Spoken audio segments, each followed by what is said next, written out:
Gente querida, alegria do encontro. Estou aqui nesse ativismo delicado por uma estética da vida viva.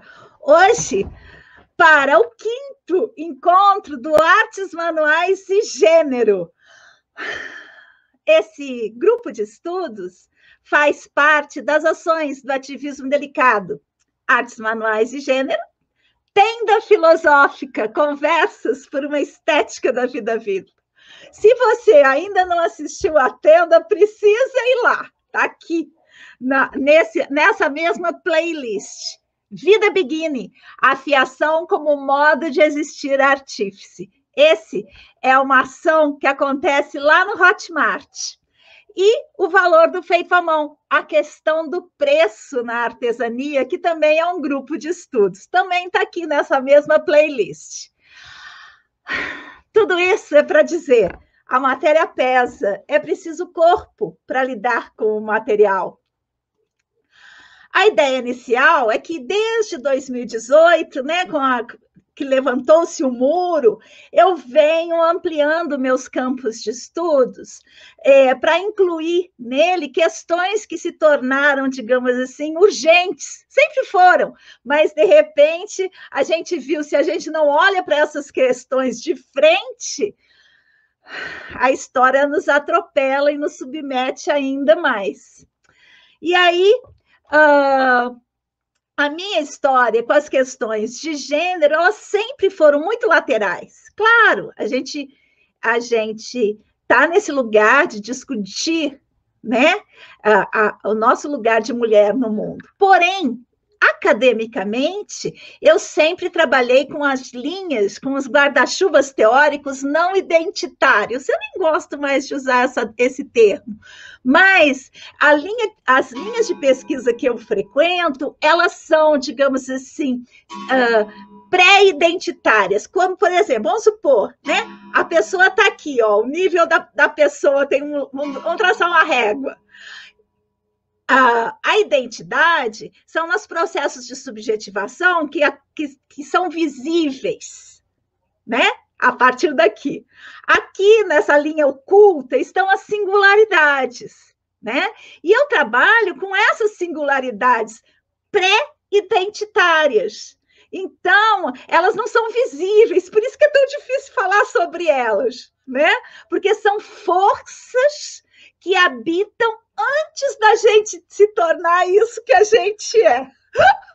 Não sei se deu para entender ou se ficou mais confuso. Só para justificar por que gênero não faz, digamos assim, discurso direto, tá lá, mas não da maneira convencional, né? No meu trabalho. E que agora eu estou encarando mais de frente.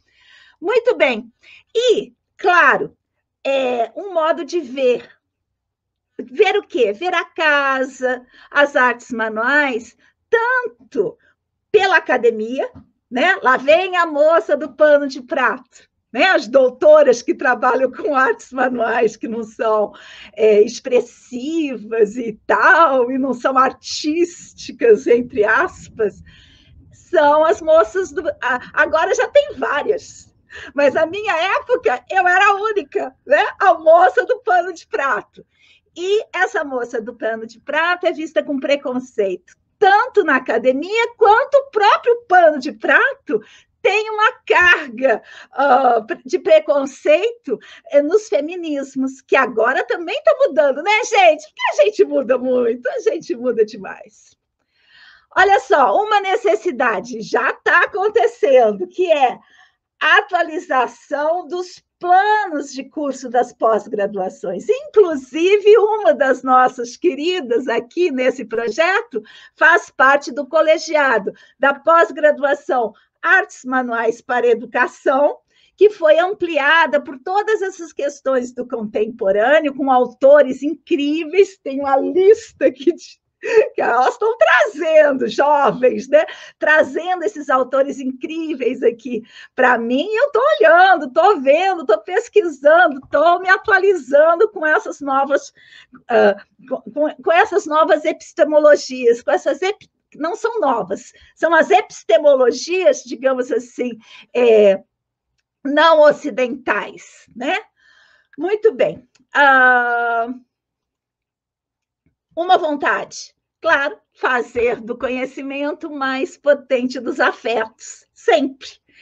E fazer ver as potências da casa junto aos movimentos feministas. Ui, mas e aí vem uma pandemia e nos atropela. Mas vamos dar conta, vamos dar conta. Uma companhia, quero trazer as minhas queridas. Primeiro, professora doutora Célia Collet, que é bordadeira, mãe do Jerônimo, filha da Heloísa e neta da Célia e da Letícia, contadora de histórias. Professora de Antropologia da Educação da Universidade Federal Fluminense, Rio de Janeiro, minha vizinha aqui de baixo. Doutora em Antropologia Social pelo Museu Nacional da Universidade Federal do Rio de Janeiro. Ah, viva a universidade pública. Especialista em terapia através do movimento. Por onde, gente? Adoro! Faculdade Angel Viana. Coordenadora do projeto de pesquisa Antropologia e Educação Intricorporal. Isso é demais. Do projeto de extensão Experimentações em Antropologia, Arte, Intricorporalidade e Educação e do projeto Na Borda. Adoro falar isso, na borda. Como diz lá o Suassuna, né? Em volta, na beira do buraco, não, como é que é? Ih, esqueci, depois eu pego. Gabriela, querida Gabriela Frones faz parte do colegiado da pós-graduação Artes Manuais para Educação. Ela é educadora, feminista, guardiã dos saberes da casa e, em breve, também especialista em artes manuais para educação. É que enquanto ela fica organizando o colegiado da turma 4 e fazendo esse programa, ela não termina de escrever o TCC. Olha lá, hein? Tem se dedicado a pesquisar narrativas múltiplas de formas de vida livres de opressão para com todos os seres do planeta. Ela é terrana. Nos dias em que o capitalismo ganha, borda, tricota, pinta, cozinha. E temos também aqui com a gente Isabela Albuquerque, costureira bordadeira e licenciada em Ciências Sociais e Arte Educadora. Trabalha com crianças e é monitora do curso de formação clínica em terapia psicoexpressiva na Casa da Esquina, lá no Grajaú, Rio de Janeiro. Professora convidada da disciplina Antropologia através do bordado na Universidade Federal Fluminense. A partir da monografia O Avesso do Bordado, a Arte Doméstica e a Universidade Pública, pesquisa Gênero e Bordado com um olhar voltado para a política e saberes do corpo. Só gente potente por aqui. Muito bem, um estudo. A gente está estudando, né, gente? Demais! Já estudamos, ó, já passamos pela Terra. Se você não viu, não deixe de ver. O nosso programa sobre a Terra causou uma revolução nas nossas docentes e alunas. Necessidade também foi outro tema que a gente enfrentou fortemente. Materialidade também. E hoje é casa. Ainda vamos ter corpo e tempo. E aí, esse grupo tão potente termina seus trabalhos lá em setembro. Agosto é corpo, setembro, tempo. E hoje é casa. E eu vou chamar aqui minhas queridas companheiras para discutir essa questão. Onde estão elas? Aqui. Como estão, queridas? Tudo bem. Como chegam? Boa tarde, Nina. Tudo bom? Muito bem. É o nosso ritmo de quem fala primeiro, Célia, depois, quem era mesmo? Isabela. Depois, Gabriela, termino comigo. Também já vou avisando que eu estou enrascada. Muito bem. Deixa eu ver se eu consigo colocar a Célia aqui. E o que eu tenho que fazer... Ah, peraí. Assim, Celinha, tá pronta? Tô pronta. Então, bora lá. Então, gente, boa tarde a todas. O tema da casa é um tema interessante, né? Porque parecia que era mais fácil de todos, porque dar de lavada, assim, tô tranquila, não preciso nem estudar, né? Aquela prova que você acha que não precisa nem estudar. E quando você pega para tratar, é tanta coisa que você fala, gente, o que é mesmo, né? Então, isso eu acho muito importante, esse encontro nosso, porque tá trazendo, assim... Mas o que é? Assim, é tão óbvio, né, que a gente fica no... Eu, por exemplo, né, vou falar de mim. Eu fiquei... óbvio, mas quando eu vou colocar em palavras, quando eu vou colocar em questões, o que é mesmo que eu quero dizer, né? Então, esse foi o trabalho que eu fiquei fazendo durante esse mês. Eu vou falar de 3 ou 4 temas, assim, que eu não faço conexões entre eles, mas algumas questões, eles se entrelaçam, claro, mas... são questões separadas que se cruzam. Eu vi uma vez uma entrevista do Peter Paul Pelbart, nunca sei se você fala o nome dele, certo? Eu não me lembro exatamente, mas eu posso... Tá certo, né? Eu posso procurar essa entrevista dele, depois eu fui a um texto que ele remeteu sobre o que ele estava falando. E em determinado ponto do texto e da entrevista, tá uma palestra, eu acho que ele estava dando, ele estava falando do problema que na modernidade, né, na contemporaneidade, as pessoas estão vindo muito trabalhar em casa, né? Então, como que o trabalho invade o doméstico, né? O trabalho que é o público invade o doméstico e vai corroendo esse doméstico. Eu fiquei com aquela questão, achando uma questão interessante. Depois, eu não sei muito bem aonde foi que a Nina falou, não sei se foi no YouTube, não sei, enfim, porque minha memória também já está tudo misturada. A Nina teve uma fala, não sei se ela lembra, que ela inverteu isso. Isso foi muito forte, assim, para mim. Ela trouxe, assim, como que é... E, assim, desde quando eu conheço a Nina e sou afetada pelas pesquisas dela, que eu fui afetada principalmente por isso, né? Como que eu trago a casa, o doméstico, para invadir o meu trabalho, né? Como é que eu permito que o trabalho intelectual, vamos dizer assim, né?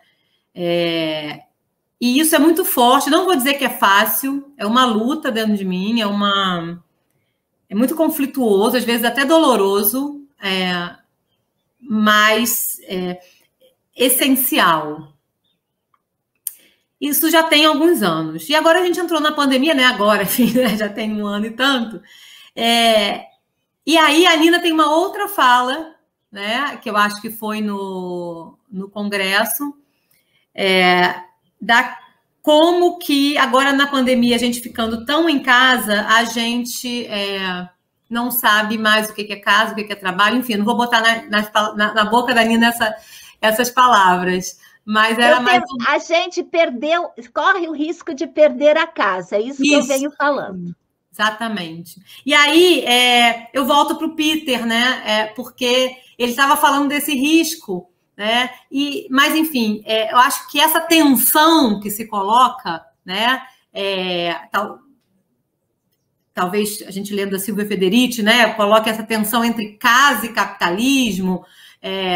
Enfim, é uma tensão que está aí e não está dado, assim, não tem uma resposta dada e certa. Nós estamos nessa luta, né? Acho que esse encontro faz parte desse embate, dessas forças em contato e em disputa de narrativa, de prática. Então, é a partir daí que eu vou falar. A primeira questão é assim, o doméstico e o domesticar. Eu fui para o dicionário, né? E aí fui achar o domesticar. Vou colocar para vocês. Amansar o animal selvagem de modo que possa conviver com o homem. tornar-se educado para o convívio social, civilizar-se. Aí tem assim, palavras, né? Treinar, acostumar, adestrar, submeter ao controle humano. E doméstico, lar, família e vida particular. Enfim, eu fui no dicionário para pegar assim, mais explicitamente a questão que já estava ali me cutucando, né? Como é que é isso, né? Quando é que inventaram essa relação entre domesticar e doméstico, né? Entre amansar e casa, né? E aí eu estou trazendo já a questão de gênero, né? Esse amansar, quem é o amansado aqui, no caso, né? São as mulheres em casa, né? Então, me parece que esse tema da casa, ele traz essa tensão o tempo inteiro. Né, essa tensão de que acho que a Nina na apresentação ela trouxe isso, né? Como é que essa relação tanto da academia, do movimento feminista com a casa, né? Como é que a casa entra nesse triângulo, né? E eu acho que eu quero avançar um pouco na conversa aqui, mas colocando isso sempre como uma linha tênue, sempre como um campo de disputa e de poder e de atenção, eu acho. Talvez essa seja uma boa palavra, né? E aí eu fico perguntando, né? Quando e como essa relação foi feita? Porque as relações não estão dadas, né? Como é quando é que o adestrar, o amansar, se relacionou com a casa? Né, e com a mulher. Como é que isso foi sendo construído? Né? Em que contexto? E aí a gente sabe, né, que a Silvia Federici, ela vai tratar disso, né, vai colocar uma pesquisa histórica, trazendo vai tratar das bruxas, vai tratar de como que o capitalismo só conseguiu se implantar ao desplantar as mulheres, né? Ao separar as pessoas em geral e as mulheres da terra, e entre elas também, né? Por isso que a caça às bruxas, né? E da sua potência feminina e dos seus saberes, né? Com os homens começando a assumir tudo, né? O ginecologista que assume o parto, o médico que assume as curas, enfim. Vou fazer aqui meio rápido assim, esse resumo, mas para pontuar que a Silvia Federici é uma das pessoas que trata desse quando e como que essa relação entre domesticar e doméstico foi sendo construída, né? Eu cheguei até a pensar assim, que eu não quero mais falar dessa palavra, assim, né? Doméstico, domesticar, depois, né? Enfim, eu estou até questionando o uso, né? A gente, com esses neologismos que a gente vem fazendo hoje para dar conta, né? Eu fico perguntando, porque a gente pode fazer duas coisas, pelo menos duas que eu penso, assim, pode fazer mais, mas pode rejeitar, inventar outra, ou pode pegar, afirmar a palavra afirmando, colocando ela com força, né, com potência.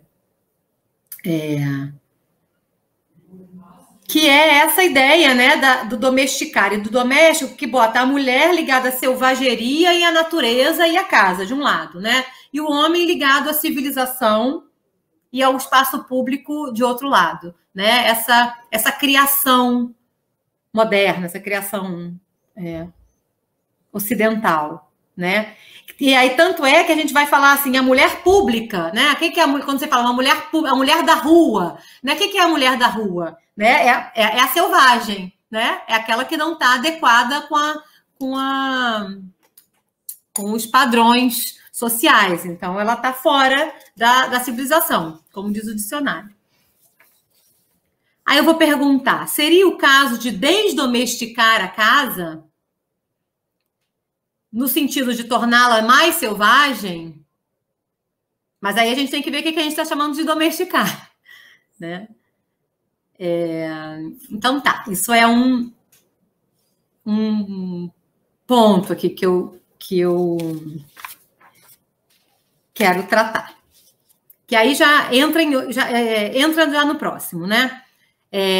A Nina, eu não lembro, eu acho que foi na Quaresma Detox, ela indicou pra gente um livro, esse Em Casa, aqui, ó, cadê? Dá para ver? E eu fui atrás do livro. Falei, não, a Nina indica, é um negócio que eu vou atrás.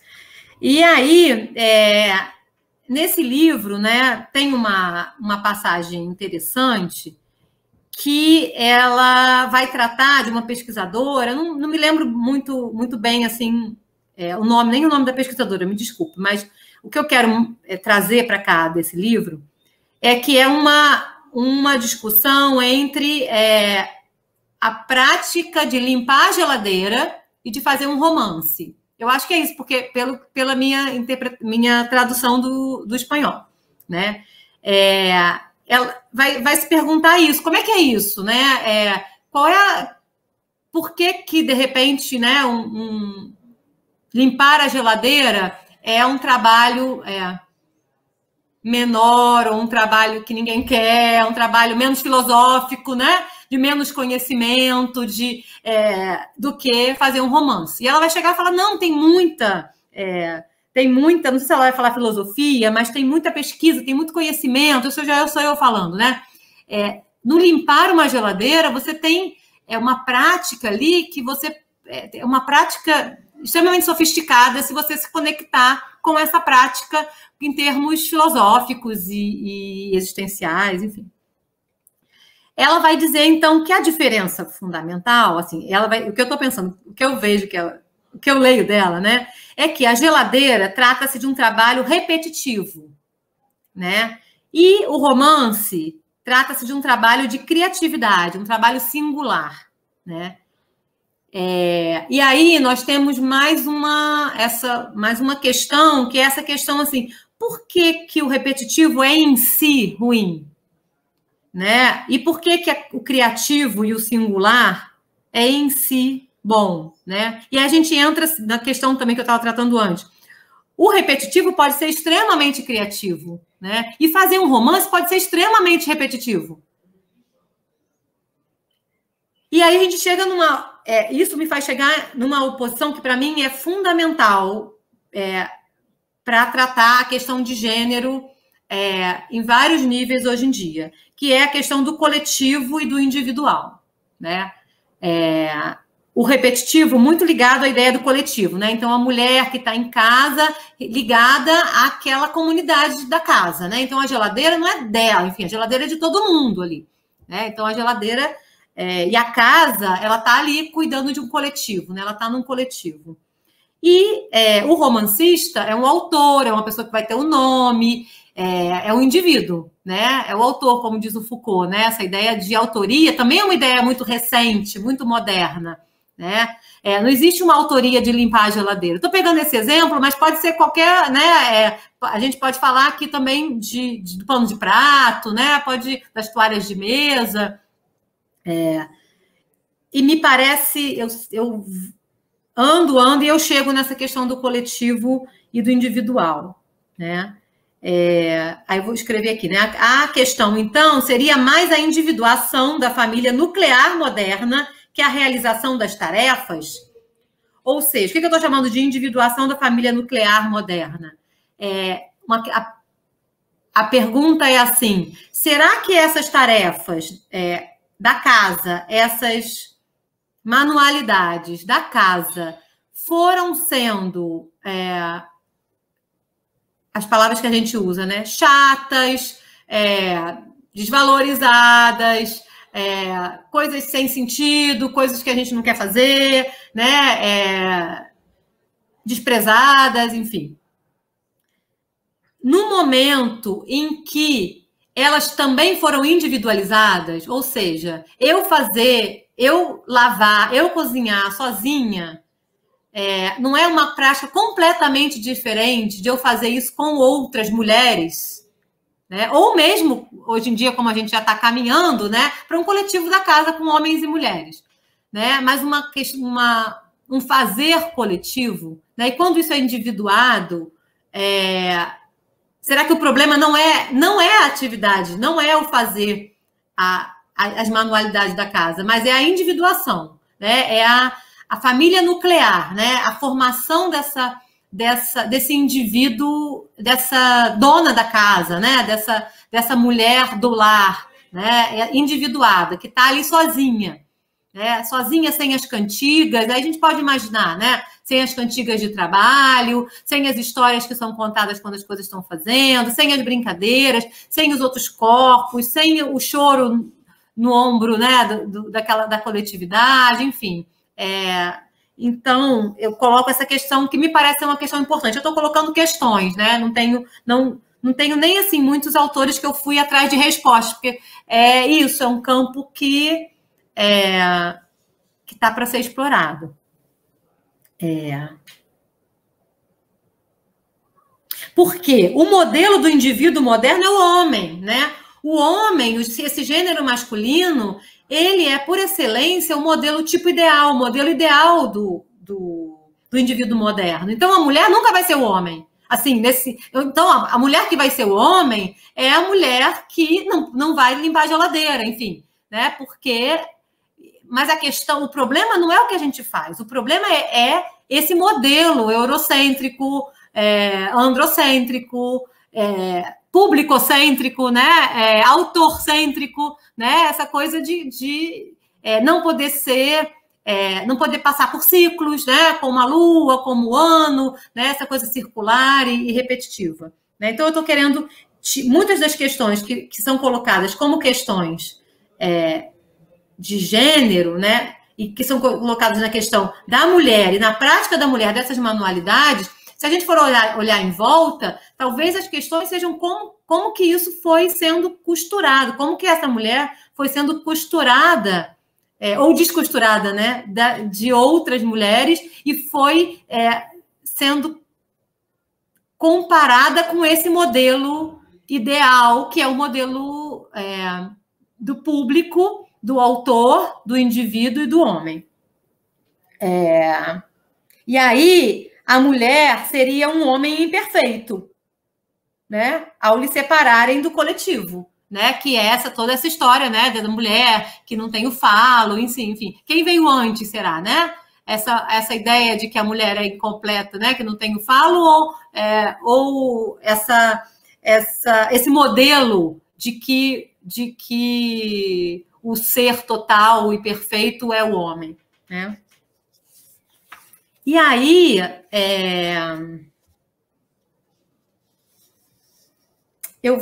enfim, isso é uma questão. Eu passo para a mesma questão, mas num outro nível, assim, que acho que talvez tenha a ver com o que a Nina estava falando, da coisa do gênero, né, da identidade, o que fica visível e o que fica invisível. Talvez tenha uma certa correlação com isso que a Nina estava falando.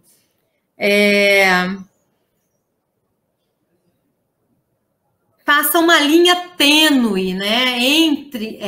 por exemplo, eu vou pegar um exemplo aqui, que um estudo que eu gosto, uma pesquisa... um tema de pesquisa que eu gosto muito, que é a questão do cuidado, do cuidar, né?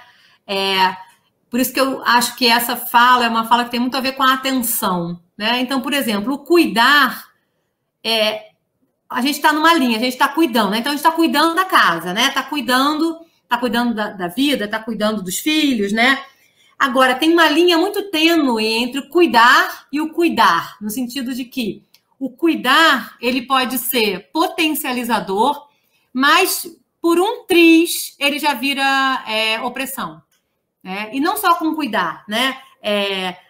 Os fazeres da casa, né? Você tá... E eu sinto muito, engraçado, estou pensando isso agora, eu sinto muito no meu corpo, né? Então, por exemplo, eu estou muito feliz, por exemplo, eu vou fazer uma comida, né? Então, eu estou muito animada e vou fazer aquela comida, aquilo ali está me potencializando. Num determinado momento, eu passei do ponto, porque eu já cansei daquilo ali. É uma coisa que, enfim... aí eu sinto no meu corpo, eu falo, então... agora eu vou ler um livro, sei lá, vou fazer outra coisa, a minha energia está me puxando para um outro lugar. Claro que depois eu termino a comida, como feliz e tudo. Mas porque eu também sou essa pessoa que está nesse lugar limítrofe, né? Uma mulher branca, urbana, intelectual, professora da universidade, né? Então eu também estou nesse lugar. Então acho importante a gente ver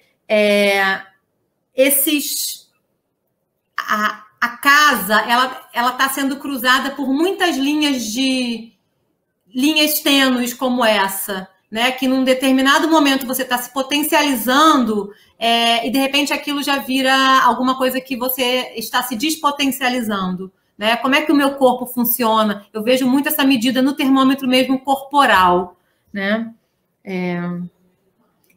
Não há o gesto em si, né? Não há o gesto, a manualidade em si, mas as conexões que são feitas através desse gesto, né? O mesmo gesto, ele pode até em um momento ser potencializador e no outro despotencializador. E aí, eu vou falar rapidamente de um último ponto, que tem a ver com isso também, que é uma linha também que está sendo cada vez mais importante para mim, cada vez mais eu estou incomodada também com a minha, posso me colocar também, né? Essa branquitude da pesquisa das manualidades, dos gestos manuais, né? Das artes manuais, né? Então, eu queria tratar aqui alguma coisa que está me chamando muito para a pesquisa, que é diversificar mais. Que casa é essa? Que mulher é essa que a gente está falando? Né? Eu fico muito na minha experiência, né? Da minha casa burguesa, branca, enfim, mas eu vou desconfiando e conversando e tendo contato com outras casas e outras mulheres e outras histórias que me levam a diversificar também essa ideia de casa e de mulher, né? E aí a gente já tem várias conexões diferentes, né? Então eu pensei, né? Tem a mulher do lar, né?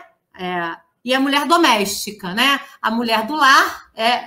Eu estou falando desses dois modelos, né? Geralmente é a mulher branca, dona de casa, né? E a doméstica tem até o termo, né? Empregada doméstica, né? Então, acho que esse corte racial e de classe social é muito importante também para a gente tratar da questão da casa, né? E aí, alguns pontos eu queria destacar, né? A arte manual como prenda doméstica e como ofício, né? Acho que esses dois são campos importantes de serem tratados. A mulher escravizada, outra coisa, né? A mulher escravizada como apoio da autoria da sinhazinha, né? Então, que trabalho é esse que, quando você fala, eu fiz uma colcha, ou eu fiz, né? Quanto de um trabalho de uma outra mulher pode não estar envolvido ali também? Né? Escravizada, eu estou falando do passado, mas eu estou falando do hoje também, né? Que só vai interessar falar do passado se a gente estiver tratando do hoje também, né? E outra coisa, assim, o bordado, a costura, o engomado, como signos de embranquecimento. Então, assim, pessoas, mulheres negras, muitas vezes têm um tratamento com a sua imagem para poder ser melhor aceita e melhor tratada nessa nossa sociedade tão racista, né? Então, por exemplo, eu, como uma mulher branca, vou dar um exemplo aqui. Às vezes eu vou dar aula de sandália havaiana, né? A Isabela já foi minha aluna, sabe, né? Tá, verão, não sei o que, eu vou dar aula de sandália havaiana. Provavelmente, se eu fosse uma mulher negra, na mesma idade minha e tudo, talvez eu não fosse. Porque isso essa conexão da sandália havaiana comigo, ela é diferente com o meu corpo, né? É diferente, tá dizendo uma outra coisa, né? Então, esse bordado, esse engomado, essa costura, né? O alinhado, né? Essa relação também ela é muito importante para esse embranquecimento que se cobra, né? Porque a pessoa ser negra, ela é negra em várias situações, está muito ligado também com o que se veste, com como se fala, né? Também tem um embranquecimento, a gente bota entre aspas, assim, um embranquecimento a partir dos hábitos, né? A forma como a sociedade olha para as pessoas, né? E voltando para o coletivo, né? Que só para finalizar aqui, que é outro tema que eu já falei, mas que eu acho super importante, né? Trazer também aqui, né, as artes manuais das casas de santo, dos barracões de escola de samba, isso que eu tenho mais contato, né? Mas que eu conheço também, já ouvi falar, os bordados do boi, do Maranhão. Então, pensar a interseccionalidade entre gênero, raça e essas formas coletivizadoras também, né? Então, a minha fala aqui foi nesse sentido da gente esgarçar mais a casa e a mulher e trazer esses pontos, abrir um pouco a minha principalmente, né? Funcionou muito, eu preciso muito abrir dessa minha referência muito, muito pequena de casa e de mulher. É isso. Super! É muita coisa, né, gente? Ai, nossa, que delícia. Isabela, tá prontinha, meu bem? Sim. Vou te trocar de lugar aqui. Tá bom. Oi, gente, tudo bem? Boa tarde. Então, nossa, nem sei nem por onde começar. Eu acho que minha fala, ela e a da Célia se complementam muito. A gente também já conversou, porque foi assim, acho que na quarta-feira, se não me engano, terça-feira, que ela me deu o pontapé inicial de quando a gente estava falando sobre a casa, e a gente também está tendo nossa oficina agora, então a gente estava conversando sobre várias coisas. E aí a gente falou sobre essa questão da casa e entrou com o termo casa grande. E aí, tá, já começamos por esse caminho, mas eu fui atrás de outras coisas, outros materiais, porque eu estava assim, entendendo a casa e o que eu poderia falar sobre a casa. Então me veio o quê? Qual casa a gente está falando, né? Qual casa, de quem é a casa, que casa é essa, como é que funciona. E eu estava conversando também com um colega meu, que é da literatura, e eu perguntei se ele tinha alguma bibliografia, alguma coisa para me iluminar, assim, para ver se eu conseguia engatar a fala. E ele me indicou um livro que é da Virginia Woolf, que é Um Teto Todo Seu, que ele é de literatura, ele é de ficção. E o que me chamou a atenção foi quando ele falou desse livro para mim, foi porque ele achou que teria a ver com o que eu estava buscando, porque no livro ela vai estar falando sobre as mulheres escreverem menos livros por não conseguirem cuidar das responsabilidades sociais, domésticas, e não ter esse tempo, né? Não poder se dar o luxo de escrever, como se fosse um luxo, né? E que a própria autora, ela escreve, ela se debruça na escrita e tudo, porque ela era herdeira. Então ela tem muito dinheiro e ela pode passar todo esse tempo escrevendo. E que nisso eu fiquei pensando, gente, a pessoa consegue produzir porque ela tem tempo, porque ela tem condições financeiras. E eu vim pensando nisso e pensando na situação do recorte brasileiro. E aí eu entro um pouco nesse caminho da Casa Grande, que eu fui escutar um podcast que esse mesmo amigo também me indicou, que o nome é Prato Cheio, e eles têm um episódio que fala Casa Grande, quartinho de empregada. E nesse podcast, eles fazem uma análise de arquitetura da casa, que eu achei, assim, essencial. E eles entram naquelas questões do quarto de empregada, dessa invisibilidade e de como o quarto de empregada não tem janela, um banheiro minúsculo, e como ele é próximo à cozinha, quase como se você não pudesse ver aquela senzala que está ali, literalmente, e fala sobre as divisões de elevador social, elevador de serviço. Mas tem uma parte que eu anotei, que a menina do podcast fala, que eu vou até citar aqui, que eu anotei para poder falar, que é a Sinhá que dava ponto nos doces finos, porque o trabalho mais delicado, que requer conhecimento específico, era digno de uma elite. E essa frase me deu assim uma virada que eu comecei a pensar nos termos de arte, tempo e delicadeza. Por que eu pensei nisso, né? A gente está falando das artes manuais aqui.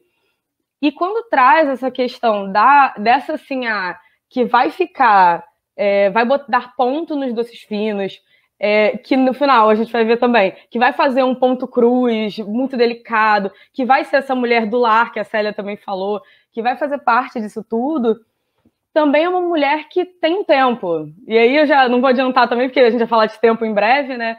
Mas... E esse tempo acaba que, quando você pesquisa a história do bordado, que é a minha área de pesquisa maior, muitas vezes se fala da necessidade do bordado e dessas artes manuais para impedir que a mulher tivesse tempo de poder pensar, né, literalmente, não dar espaço para qualquer tipo de licenciosidade sexual ou o que seja. Eu tenho até essa citação na minha monografia, mas eu acabei não trazendo aqui.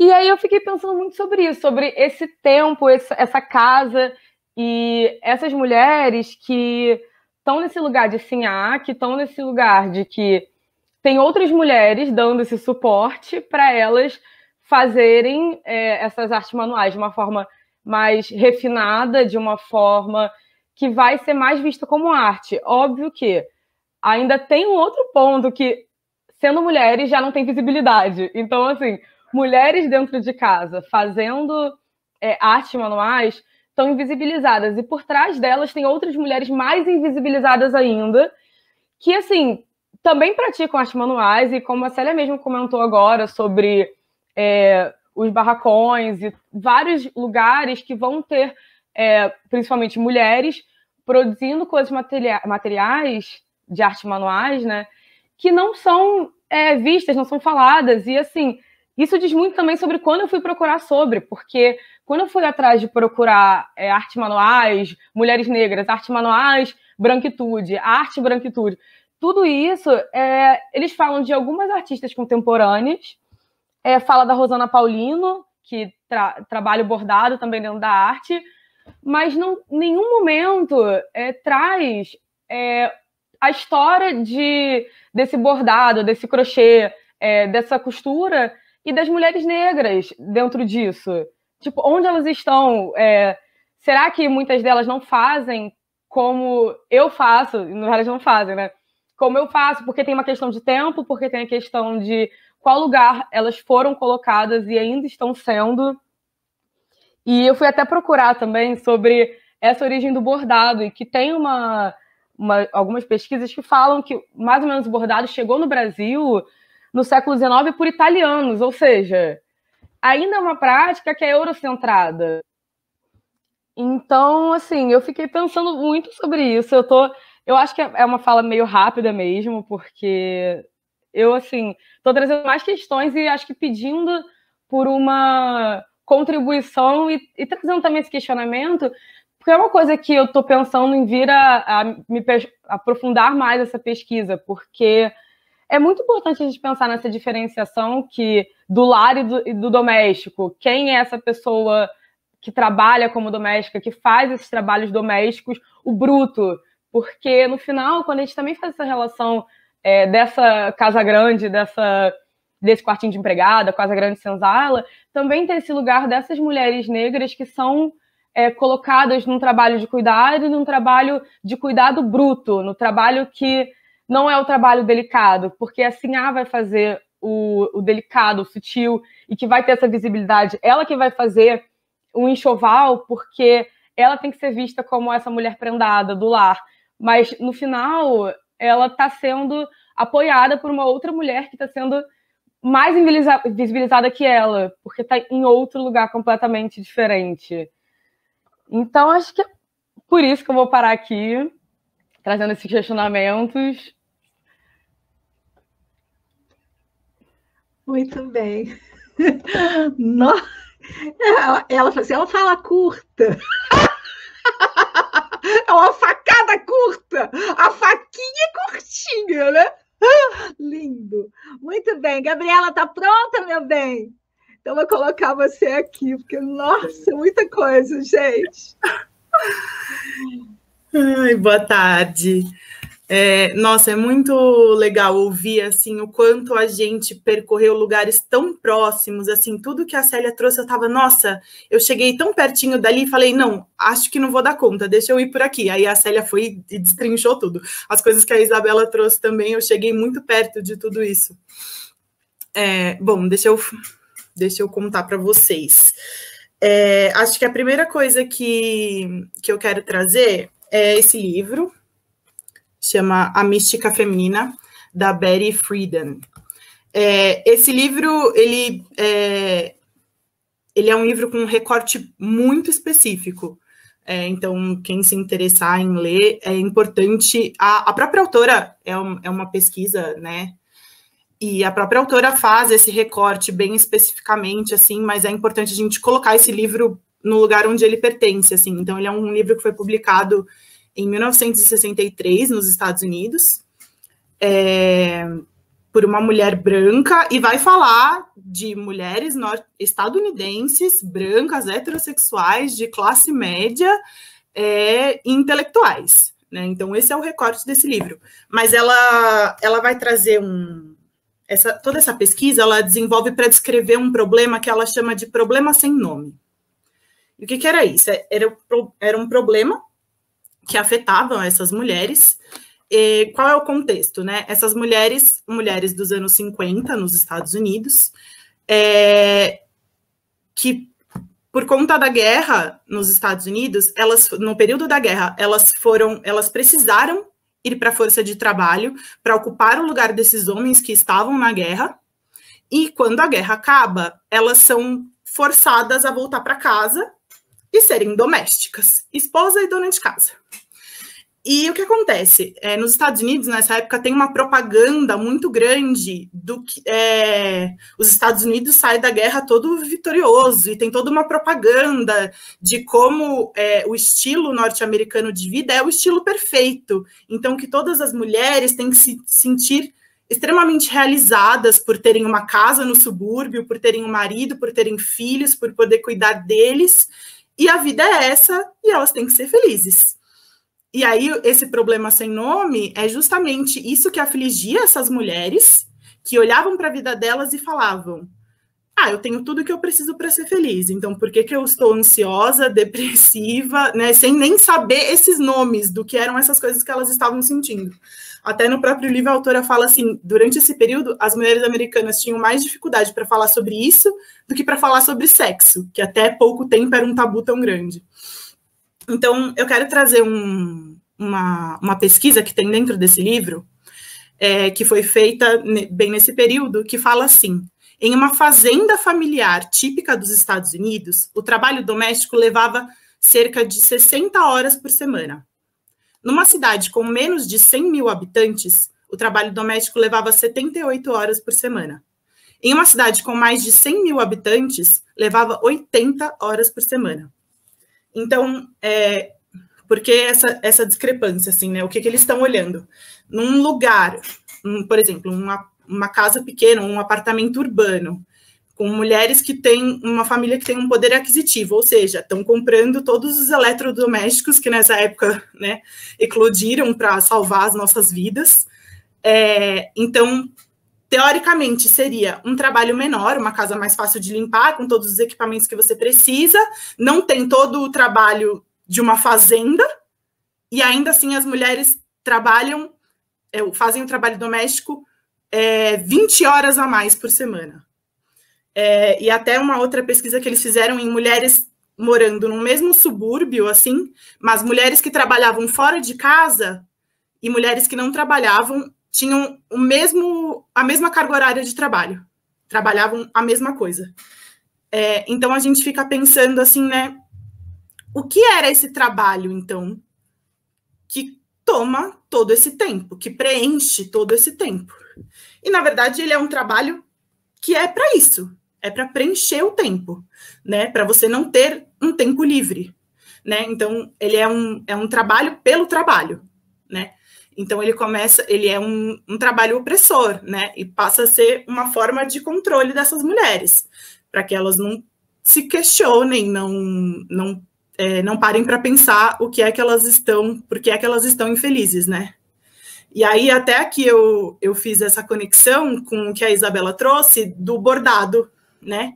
É a mesma coisa do bordado do avesso perfeito, né? Que você precisa, que é aquele trabalho que é para te manter ali presa, de cabeça baixa, horas a fio procurando uma perfeição. Quando ele pode ser. Tanto acho que o trabalho doméstico, e aí eu vou extrapolar um pouco mais, que nem a Célia trouxe, assim, né? De falar o que é esse trabalho doméstico e essa palavra, quanto as artes manuais, assim, que podem ser opressoras ou podem ser libertadoras, como o cuidado que a Célia trouxe também, né? E aí eu fiquei pensando um pouco a casa um pouco enquanto uma reprodução social, assim. Eu acho que esse livro da Betty Friedan é muito engraçado, que ele está falando de um recorte muito específico dos Estados Unidos, e isso está muito vivo no nosso imaginário, acho que por tanto filme e seriado que a gente vê que retrata justamente esse período, né? Dessa família americana que está em casa, o pai trabalha, a mãe cuida dos filhos, a casinha bonitinha, com a cerquinha branca. E aí eu fiquei pensando nessa casa que reproduz, né? Então, essa casa, ela está intimamente ligada com essa ideia de família tradicional.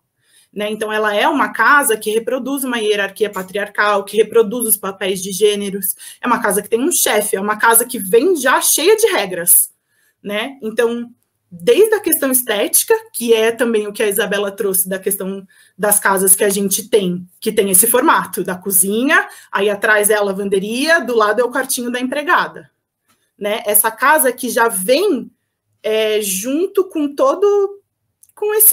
com esse ideário, assim, né, do que é essa sociedade, de quem habita essa casa, né, desde a construção até o mobiliário. E aí eu comecei a pensar, então, a casa enquanto produção, e não reprodução, né, então, aí eu comecei, assim, né, imaginar coisas ideais, né, porque não temos, mas uma casa, então, que ela pudesse ser uma casa que refletisse o ser e não o contexto social, né? Uma casa que a gente pudesse pensar uma casa como um poder fora do Estado. A Nina sempre fala muito sobre isso, né? Então, é claro que essa casa ela vai ter um contexto, ela tem um contexto social, ela tem um contexto político, ela tem um contexto econômico e existe uma troca. Mas eu fico pensando como é que a gente poderia fazer para virar um pouco essa seta e passar a casa e o indivíduo atuarem mais na sociedade do que o contrário. Aí eu lembrei de um trecho de um livro que eu gosto muito, que é o Anarquistas Graças a Deus, da Zélia Gattai. Eu não estou com ele aqui, que eu emprestei ele para uma amiga recentemente. Nesse livro, a Zélia Gattai, ela conta um pouco sobre a infância dela. Ela vai relatar a infância e ela conta da perspectiva da criança mesmo. É um livro lindo. E ela é filha, a família dela é de imigrantes italianos.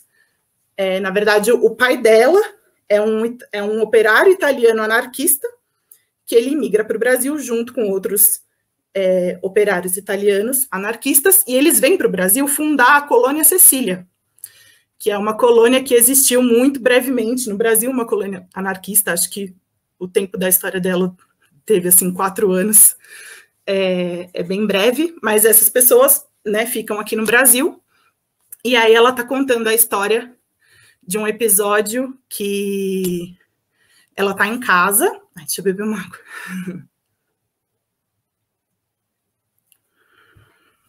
Ela está em casa e a irmã dela está fazendo o almoço para a família, porque a irmã dela é mais velha e ela já está aprendendo a cuidar da casa, fazer comida, essas coisas. E aí a irmã dela pede para ela ir comprar azeitonas pretas, porque ela vai fazer uma receita, e em casa só tem azeitonas verdes, mas ela precisa que sejam azeitonas pretas. Então a Zélia vai até uma mercearia, um bar, alguma coisa assim, comprar. Quando ela chega lá, tá tendo todo um alvoroço, tem um monte de homem nessa mercearia assistindo um jogo de futebol. E aí ela fica toda, né, é uma criança, e toda aquela cena, aquele alvoroço, ela conta que ela senta, tem um monte de saco de arroz, ela senta em cima e fica assistindo a cena. E se distrai e fica. Aí, finalmente, ela compra as azeitonas e volta para casa. Quando ela chega em casa, a família já está toda sentada, almoçando. E aí ela já sabe que ela se lascou, porque o pai dela tem uma regra de que você tem que chegar no horário para almoçar. Se você não chegar, você não vai almoçar. Então ela já está nervosa, chega e já quer se explicar para o pai. E o pai não deixa, já começa a brigar com ela, ela tenta, não, mas deixa eu explicar. E ele, não, vai para o seu quarto. E aí ela está saindo, e aí ela se lembra de uma frase que o pai dela sempre fala, de um pensador, ela não especifica, mas uma frase de algum pensador anarquista, e que o pai sempre usa essa frase. Aí ela falou, e eu falei no tom que ele sempre fala, muito sério e apontando o dedo. E a frase era assim, ela fala em italiano, vou falar em português. Quando a força e a razão se contrastam, ganha a força. A razão não basta. E ela fala bem brava e sai para o quarto dela. Aí ela acha que ela tá lascada, né? Que o pai vai ficar super bravo e ela vai tomar bronca. E aí passa um tempo e a irmã dela vem e chama ela para ir almoçar. E ela fala, não, mas o papai deve estar muito bravo. Ela falou, não, ele tá super encabulado, ele ficou muito sem graça, ele não sabe nem o que dizer. E pediu para você ir almoçar. E aí acaba a história, né? Mas eu fiquei lembrando disso porque é esse lugar da casa ligado, que a gente permite que o exterior atue na nossa casa, que é um espaço tão nosso, né? Eu fico sentindo essa sensação que esse pai sentiu, né? De, sabe, ele tem todo um ideal anarquista e de repente ele na casa dele foi super opressor, né? Foi super machista, enfim, eu acho que é esse lugar, assim, de pensar os limites, até onde, né, a sociedade e o Estado pode agir. A nossa casa é nossa, né, assim, em lugares também de muito privilégio, porque muitas vezes nem isso a gente tem, né? Quando tem, muitas vezes nem nossa não é. Mas pensar essa casa enquanto esse espaço de que possa ser um lugar em que o ser possa ser o que ele é, assim, né? E levar isso para o mundo, e não ao contrário, né? Então, voltando um pouquinho para o livro da Betty Friedan, né? Esse livro, ele é considerado, assim, uma inauguração da segunda onda feminista ocidental, né? E aí, o que acontece, né, com a inauguração desse momento, desse crescimento dessa segunda onda feminista? Essas mulheres, que a gente já identificou quem são essas mulheres, elas começam a olhar para esse trabalho doméstico e a ver como um trabalho opressor. E elas querem se livrar desse trabalho. Então, elas querem romper com esse lugar da dona de casa, né? Só que aí o que acontece, né? Esse trabalho, né? Claro que não estou falando daquele trabalho que leva 80 horas por semana, mas é um trabalho que ele é insubstituível.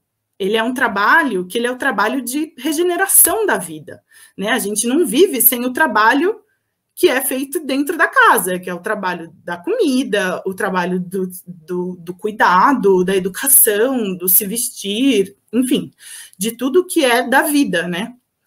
Então, o que acontece quando essas mulheres brancas, heterossexuais, com ensino superior, não querem mais fazer esse trabalho?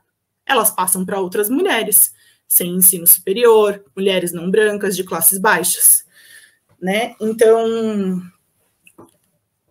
a gente precisa começar a olhar para esse trabalho, né, de uma outra forma, assim, né, olhando para o valor desse trabalho, não só monetariamente, porque para o período atual que a gente vive, o trabalho, principalmente no Brasil, né, o trabalho, né, das empregadas domésticas é um trabalho real, e a gente precisa valorizar esse trabalho, né? Então, não adianta ser antirracista e pagar mal a diarista. Mas eu acho que eu estou querendo trazer, né, um pouco do que a Célia e a Isabela trouxeram também, de começar a olhar esse trabalho, talvez não como um trabalho que nos aprisiona, mas talvez um trabalho que possa nos libertar, assim, porque a gente começa a perceber, através desses trabalhos, quando eles não são, né, acontecem de forma opressora, que a gente tem um poder sobre as nossas vidas, que a gente não precisa depender de outra pessoa ou de um sistema para nos alimentar, né? Se a gente extrapolar um ideal que a gente possa plantar e colher os nossos alimentos, né? A gente pode fazer as nossas roupas, a gente pode construir as nossas casas, a gente vai percebendo que a gente não depende de um Estado, de um sistema econômico, a gente depende da natureza e de uns dos outros. Essa é a dependência, né? Então, esse trabalho doméstico, que eu também não me dou com esse nome, mas por enquanto é isso, ele é o trabalho que é o trabalho da vida, né? Então, ele não deveria ser um trabalho opressor, né? Mas um trabalho que nos faz enxergar como donos da nossa vida mesmo, né? Um trabalho que faz sentido nele mesmo, e não um trabalho que é para gerar um produto, que é para gerar um lucro, que não é um trabalho para o mercado, né? Que é um trabalho que é inútil nos termos do mercado, né? Então, eu acho que, né? Eu acho que deslocar um pouco esse lugar, assim, né?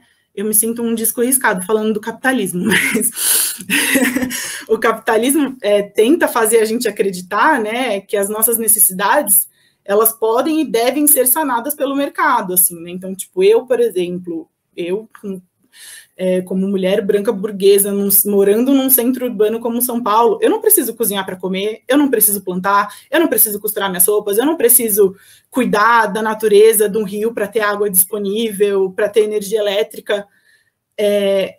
Mas se não sou eu que faço isso, tem algum ser vivo, humano ou não humano, em alguma parte do mundo que faz isso por mim, né? Então, o capitalismo tenta fazer a gente não ver isso, essas relações, assim. E aí a gente não tem empatia alguma, né, com essa vida que está tão distante, assim, né? O capitalismo quer fazer a gente acreditar que é possível ter vida independente da vida, né? Acho que é isso.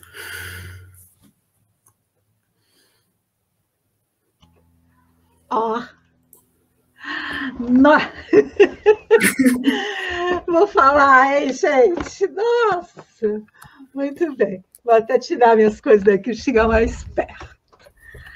Ai, céus. Bem, vou falar então também, tá bem? Então, eu vou falar, mas eu queria começar falando, trazendo, eu preparei uma coisinha, tá? Então, eu vou começar por aqui, pela nossa capa. Eu não sei se dá para ver o que é, mas minha fala está muito em cima desse lugar.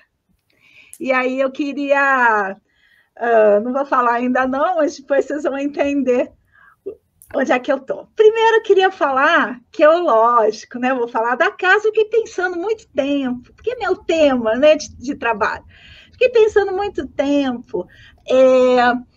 Qual seria? Eu queria colocar um lugar onde eu não tivesse ido. E aí, claro, né? Comecei com esse belo título, Casa, o lugar do têxtil. Instagramável, como gosta de dizer Gabriela. Né? Olha só se não é um título típico para o Instagram. Aí vou mostrar os têxteis domésticos e tal, tá lindo. E aí eu fui na minha própria página, né? Onde eu tenho uma página completinha chamada de quê? Artes da Casa. E olha a foto, que coisa mais linda. Não é? Uma foto magnífica de uma mesa posta em tons cleans, nessa foto super instagramável. E aí eu estou viajando nesse lugar. Eu fiz até uma coisinha para mostrar para vocês a beleza, né, dessa página. E essa página ela tem diversas coisas. Uma aula inaugural, ela fala, e aí começa, da complexidade, né, desse ambiente e tal. Tem várias coisas que aí estão lá e que eu já tinha falado muito sobre isso.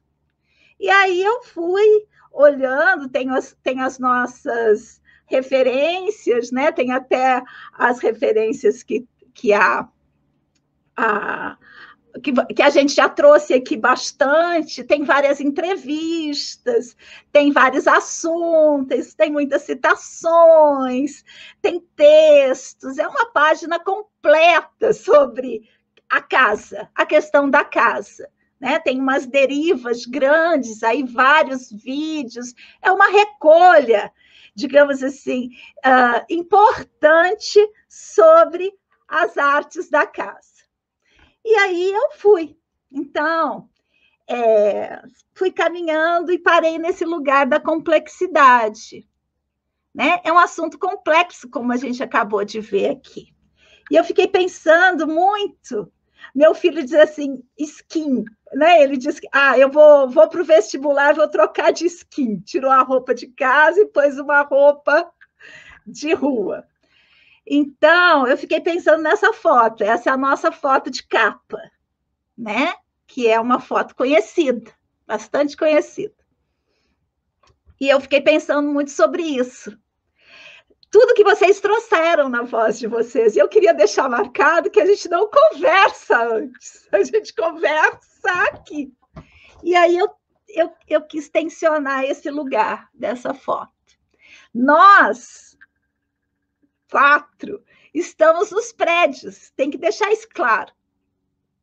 As nossas problemáticas, elas são do prédio, né? Elas não são desse rio que atravessa essa cidade, entre a indústria de um lado, né? E os prédios de outro. E aí eu tenho, lá nessa minha página, essa citação que eu queria trazer. Acreditar no mundo é o que mais nos falta. Nós perdemos completamente o mundo, nos desapossaram dele. Acreditar no mundo significa, principalmente, suscitar acontecimentos. E aí, essa questão, nem todo mundo tem casa, né? E aí eu coloco lá nessa minha página os lugares para apoio das pessoas que não têm casa. Nem todo mundo também está seguro dentro de casa. Então, lá nessa minha página, eu também trago várias campanhas e alertas, entrevistas sobre a questão das casas inseguras, né? E as casas nem sempre são como a gente imagina. E aí tem uma pancada de casas de várias pessoas, de vários modos, de várias culturas também aqui. E aí eu queria voltar para esse lugar. E para isso, eu queria trazer a questão do têxtil, mas primeiro eu quero trazer uma outra coisa. Eu queria que a gente conhecesse juntas, né, essa ocupação dessas pessoas sem teto. Então, eu editei um pouquinho aqui, não tem os 8 minutos, tem menos, eu peguei só um pedacinho para fundamentar, digamos assim, a minha fala. Vamos ver se vai passar. Na fria madrugada de 12 de maio, 600 famílias ocuparam um terreno vazio há 40 anos. 3 dias depois, já eram mais de 1.000 famílias na ocupação liderada pelo Movimento dos Trabalhadores Sem Teto, no extremo leste de São Paulo, uma das regiões mais pobres da cidade. Agora, no início de julho, já são 3.500 famílias, 10.000 pessoas, que encontraram acolhimento aqui, na ocupação Carolina Maria de Jesus. Elas vieram buscar abrigo da fome, do desemprego e do desespero. O nome da ocupação, Carolina Maria de Jesus, é inspirado numa das maiores escritoras brasileiras, que morou em favelas, vivenciou a fome e hoje é celebrada mundialmente por sua obra Quarto de Despejo. Hoje vamos conhecer a dor, o sofrimento e a luta dessas pessoas. O país tem cerca de 7 milhões de famílias sem casa para morar. São quase 30 milhões de pessoas. Ao mesmo tempo, existem 8 milhões de imóveis vagos no Brasil. Esse descompasso de injustiça gritante tem motivado milhões de pessoas, ao longo dos anos, a tomar uma atitude: ocupar terrenos vazios nas cidades, mantidos sem qualquer destinação, apenas para a especulação imobiliária. Desde 1997, milhares de famílias organizam-se no Movimento dos Trabalhadores Sem Teto, o MTST, inspirado no movimento do Sem Terra, dos trabalhadores rurais. A ocupação Carolina Maria de Jesus é um exemplo desse movimento de grandes proporções no Brasil. Jaqueline é uma das milhares de pessoas que chegaram desde maio à ocupação. Ela e seus 2 filhos pequenos, Pietro Emanuel e Eduardo Pierre. Essa é uma dimensão das ocupações. São incontáveis as mulheres que chegam com seus filhos, sem companheiros, sozinhas. Jaqueline explica a razão de estar na ocupação, a mesma razão da imensa maioria das pessoas que lá estão. Pagava aluguel e sem serviço, eu não estava aguentando mais, né? Aí eu acabei vindo para cá. O barraco de lona preta, de 2 por 2 metros, transformou-se, pelas mãos e coragem de Jaqueline, numa casa, ainda aqui precária, sem luz, sem água, sem gás, sem esgoto. Aqui, ela fala de sua esperança, seu sonho. Um sonho, né, da casa própria, de ver meus filhos bem, ter um lar, né, para eles chamar de meu cantinho, para eles acordar, falar, nossa, minha mãe é batalhadora, é guerreira. Da janela de seu barraco de lona, Jaqueline olha para o futuro com um misto de temor e esperança. Você quer saber de fato por que essa ocupação chama-se Carolina Maria de Jesus? Cláudia Garcês, uma das coordenadoras do acampamento, explica de maneira emocionante. Então, nós escolhemos o nome Carolina Maria de Jesus porque ela era uma mulher negra, moradora da favela do Canindé, mãe de 3 filhos, que sofria muito com a fome, né? Ela era uma mulher sem teto, que ela escrevia, né, no seu diário qual que era esse drama, como que pesava, né, a questão da fome, de não ter um teto, de não ter dignidade. Então, a gente escolheu esse nome porque nesse momento atual, onde a pandemia fez muitas famílias perderem a sua renda, o seu lar, Carolina Maria de Jesus é um símbolo dessa luta, né? Luta do sem teto, luta contra a fome. Então, muitas Carolinas estão aqui com a gente também, né? E tem muitas mães com criança pequena morando aqui. Então, este nome representa muito a luta do sem teto hoje, no momento atual.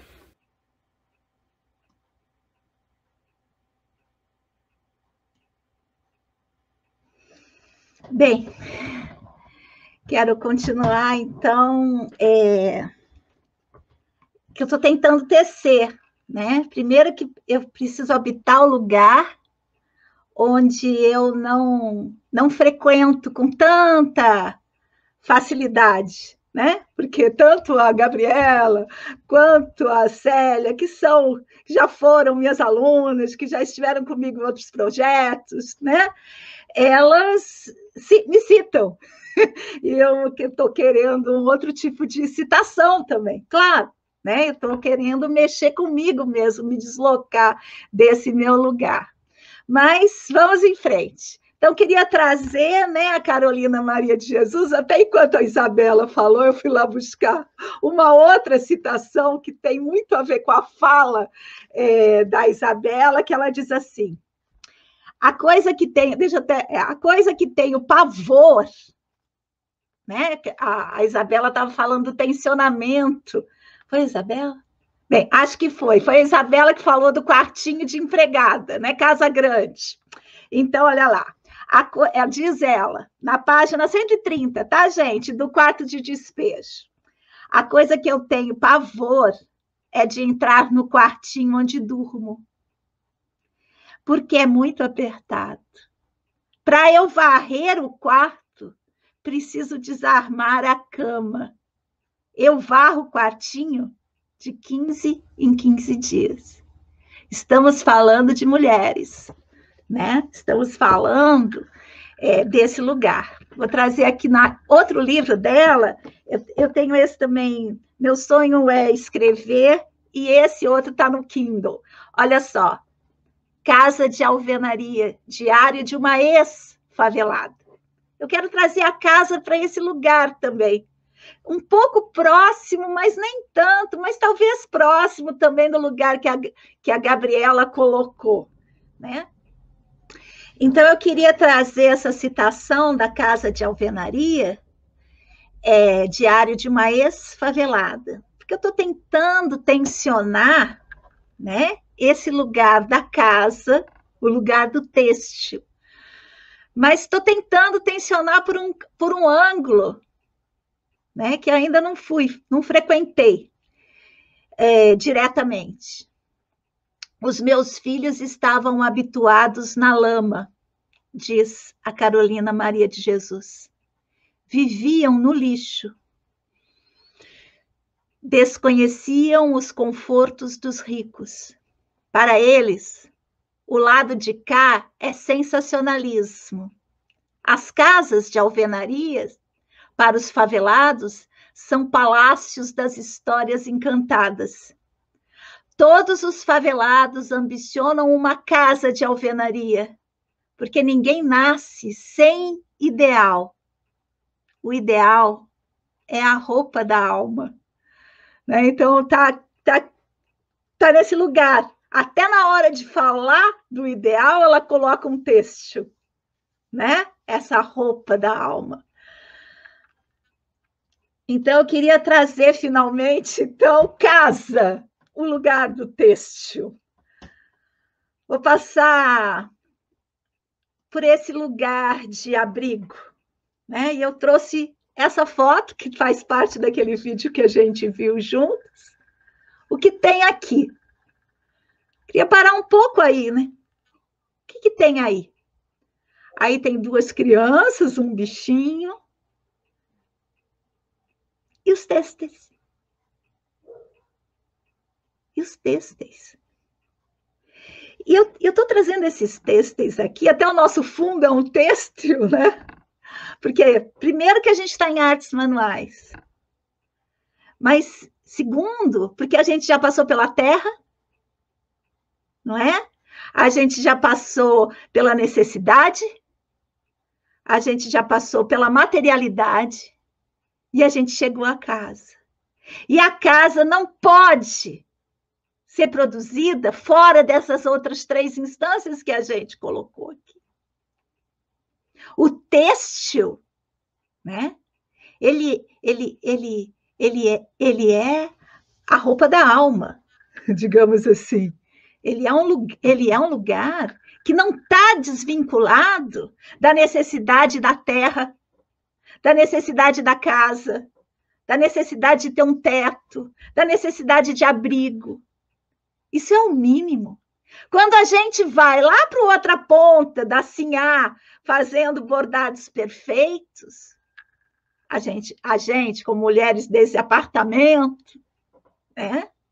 A gente tem que estar imbuída. Eu fiquei tão alegre quando eu vi vocês tocando exatamente nessas questões, né? Porque a gente tem que ampliar as dimensões do nosso fazer têxtil.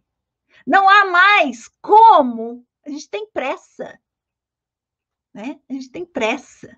Não dá para ficar nesse lugar muito mais tempo. A gente tem que vincular a nossa ação junto às artes manuais a esse mundo. Enfim, nesse sentido, né, que eu queria dizer, então, para não dizer que não falei das flores, né? Eu vou trazer um pouco, então, uma outra citação do nosso lugar. Então, nosso lugar, dimensões da vida não produtiva, né? E aí eu vou trazer duas vozes, uma do Borges e outra do Bachelard. A do Borges diz: a casa é do tamanho do mundo. Ou melhor, diz ele, é o mundo. Então, esse tensionamento, né, que veio também na voz de todos, a casa e o mundo. Essa vontade de fazer tudo dicotomizado, tudo separado, né? Esse tensionamento. E a outra questão que eu acho que tem a ver muito com a gente aqui hoje, que é preciso encontrar na casa múltipla os centros de simplicidade. Então, nesse lugar da simplicidade, dessa casa múltipla, complexa, eu queria trazer como um lugar, né, os bichinhos sempre na casa, né, Gabriela, tirando o rabinho do bicho. Então, nesse lugar da gente, pensar nessa casa, né, como esse skin, como essa pele, como esse lugar, e honrar isso, mas sem tirar, né? Porque a Gabriela quase foi para um individualismo, a Célia quase foi para um coletivismo. Como que a arte, né? Aquele negócio que pode ser opressor, pode ser bom, como que a gente tensiona nessas artes da casa? Então, aqui já estou trazendo aqui, vou trazer uma última voz também do Bachelard. A casa na vida humana, afastada das contingências, multiplica seus conselhos de continuidade. Sem ela, o ser humano seria um ser disperso.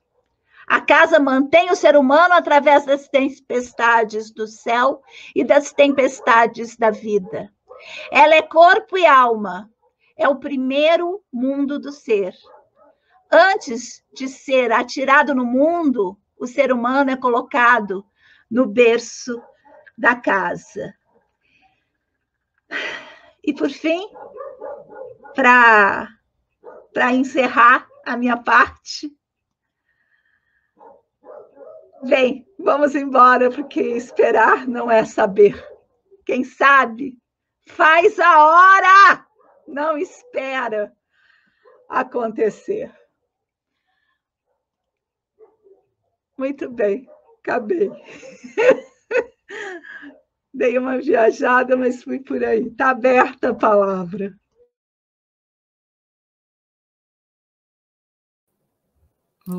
Já que, né, se a gente faz essa rodada, nem sei muito o que falar, eu acho muito interessante a gente...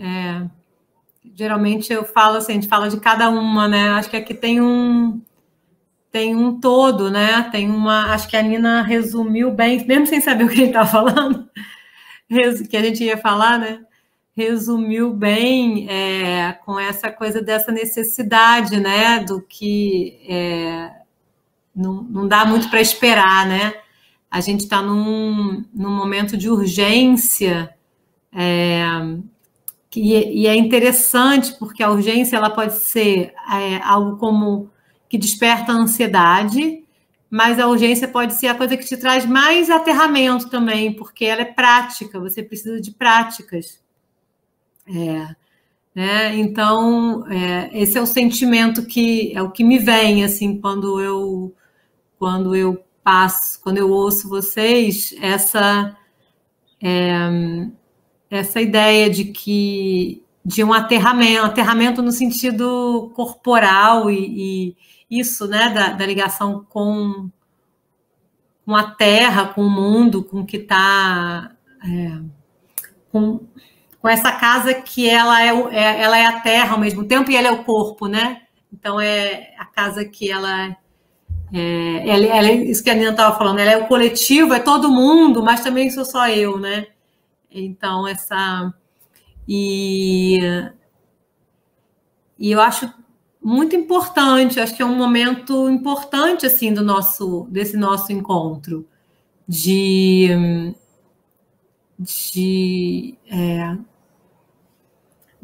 os fios que a gente vinha tecendo, né? Esses fios eles tomam uma concretude e uma incerteza, né? Muitas perguntas, o que faz, mas como um rompimento, assim, ó, tem coisas que não dá mais para fazer no ritmo que eram feitas, né? Não dá mais para brincar do que a gente estava brincando, senão que não vai ter outras brincadeiras e que a brincadeira vai estar sempre aí.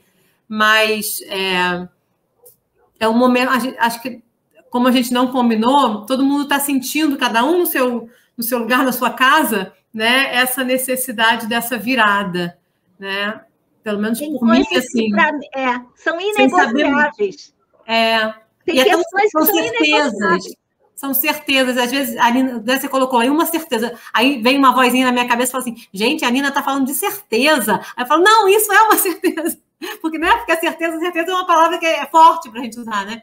Mas é uma certeza corporal, assim, uma certeza visceral, né? De que de nos deparar com esse lugar incômodo nosso, né? Incômodo num sentido muito burguês também, enfim, um incômodo que a gente não quer ser, né? A gente tem um monte de conforto, né? Mas não dá mais, ó. É o seguinte, não dá mais habitar o desconforto, né? E vamos ver para onde que vai esse habitar o desconforto, né? Acho que a Nina fala, né? Como é que é no início daquela frase? Tem que ter o corpo pesa, né? Como é que é essa coisa, a densidade, né? Então é esse momento mesmo, né? De encarnar e de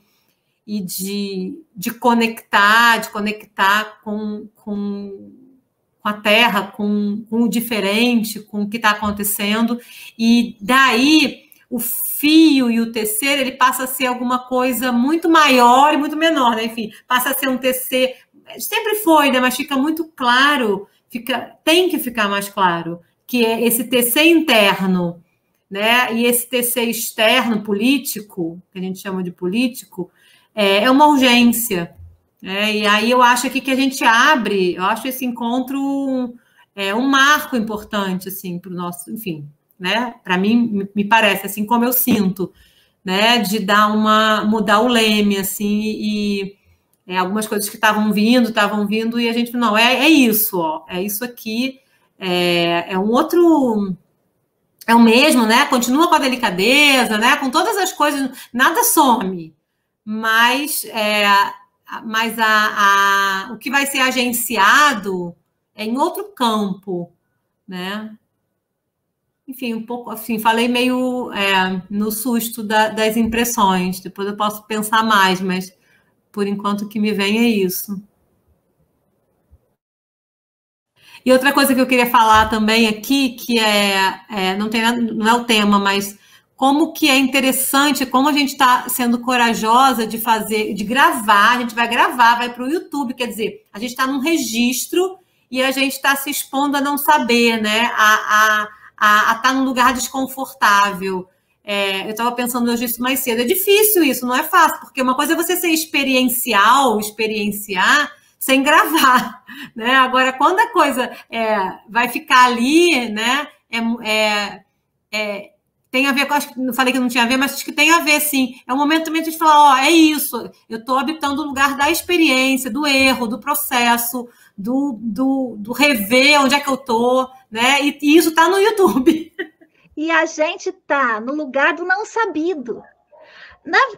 De fato, nunca se soube, porque a casa, os têxteis, as artes manuais, no lugar que a gente fala, nunca foi habitado. Né? A gente não habitou ainda. Então, é como se a gente estivesse falando assim, ó, tem coisas que são inegociáveis. Quer fazer bordado Richelieu, quer não sei o quê, quer fazer não sei o que lá, faça. Mas tem coisas que precisam ser levadas em conta.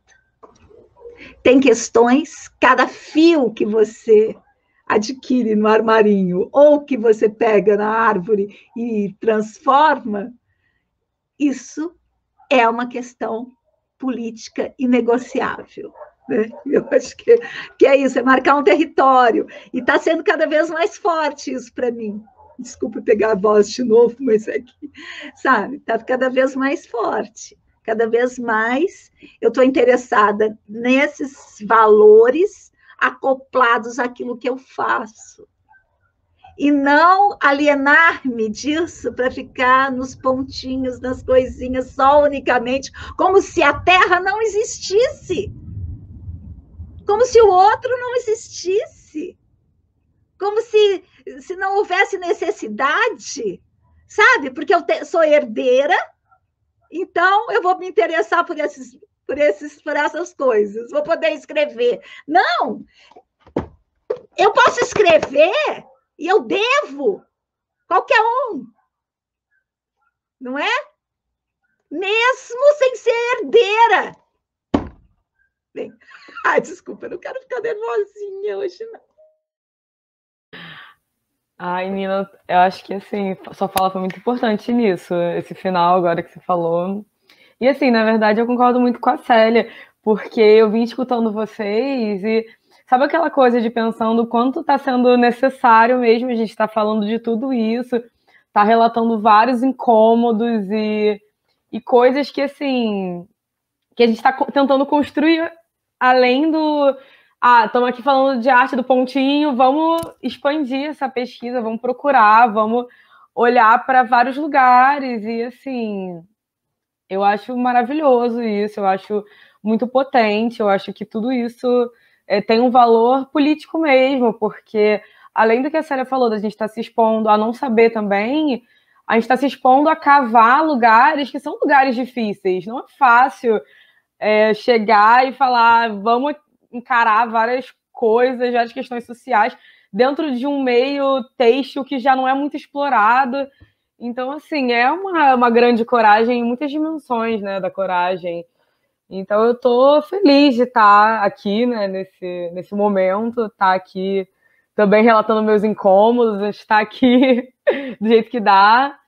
E eu nem tenho muito o que comentar de nada específico, só isso mesmo, que fiquei reflexiva, saindo daqui pensativa e que eu achei muito curioso também, muito curioso, faz todo sentido, né? Mas como parece que todas as nossas falas vieram carregadas de todos os outros encontros, que vai vindo as palavras. Toda vez que eu falo necessidade, nossa, a gente teve uma necessidade. Ai, terra, teve tudo. Então, só vai vindo e a gente vai fazendo esse fio mais concreto. E isso me anima de pensar no que vem a seguir, né?